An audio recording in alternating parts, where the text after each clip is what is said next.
माणूस जर इतर कुठल्याही देशात गेला असता तर त्यांनी खोऱ्याने पैसे कमवले असते, पण तो इथेच राहून लडाखसाठी काम केलं, देशासाठी काम केलं, आपल्या सैनिकांसाठी काम केलं. असा माणूस गेले 19 दिवस, आज 19वा दिवस आहे, तो उपोषणावर आहे. आणि आपल्या देशाच्या राजकारण्यांना किंचितही त्यांची न दया, न माया, न आपुलकी, कारण त्यांच्याकडनं ज्यांना हृदय आहे ना, अशा कुठल्याही माणसाला वाईट वाटलं असतं. कारण मला असं वाटतं की आपण विचारधारा सोडा, म्हणजे विचारधारा वेगळ्या असू शकतील, राजकीय इन्क्लिनेशन वेगळे असू शकतील, सगळं वेगळं असू शकेल, पण कुठल्याही माणसाला 18-19 दिवस उपोषणावर आहे.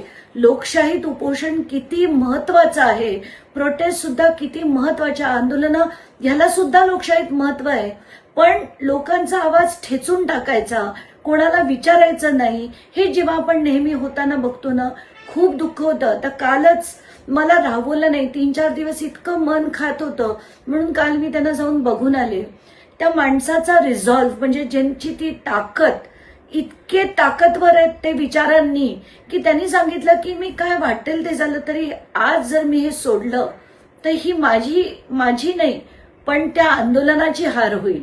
म्हणून मी काय वाटेल ते झालं तरी माझं आंदोलन सोडणार नाही, हे त्यांनी मला, त्यांच्या पत्नीला, तिथे असलेल्या सगळ्या लोकांना तेच सांगितलं त्यांनी, की मी आंदोलन सोडणार नाही.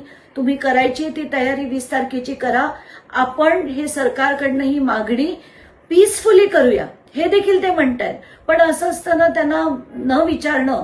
आता काल मी त्यांचे ECG बघितले, मी इथल्या मुंबईच्या कार्डिओलॉजिस्टकडे ते पाठवले, त्यांचे ब्लड रिपोर्ट्स बघितले, त्यांचं आता WBC काउंट, म्हणजे आपण ज्या पांढऱ्या पेशी म्हणतो त्या इतक्या खालावल्या आहेत की त्यांना कुठलंही इन्फेक्शन, तिथे येणारा माणूस, भेटायला आलेल्या माणसाचं सुद्धा त्यांना इन्फेक्शन लागू शकेल. पण त्यांचा जो युरिक ऍसिड आहे ते खूप मोठ्या प्रमाणात वाढलंय, म्हणजे त्यांना मसल वेस्टिंग होत आहे, त्यांचं थायरॉइड फंक्शन कम्प्लिटली टॉसला गेलेलं आहे, आणि हे सगळे ब्लड रिपोर्ट्स आहेत. तर असं असताना इतकं निर्दयी, इतकं असंवेदनशील सरकार हे असू शकतं, ह्याचा प्रत्यय आता आपल्याला येतोय.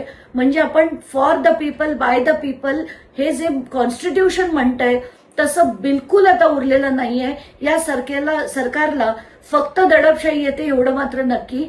दुर्दैव आहे आपलं, या आपल्या देशाचं, की इतके असंवेदनशील सरकार आत्ताच्या घटकेला तिथे बसलेलं आहे, की त्यांना इतर सगळ्या गोष्टी करायला वेळ आहे, पक्ष फोडायला वेळ आहे, सगळं करायला वेळ आहे, पण सोनू वांगचुककडे बघायला वेळ नाही.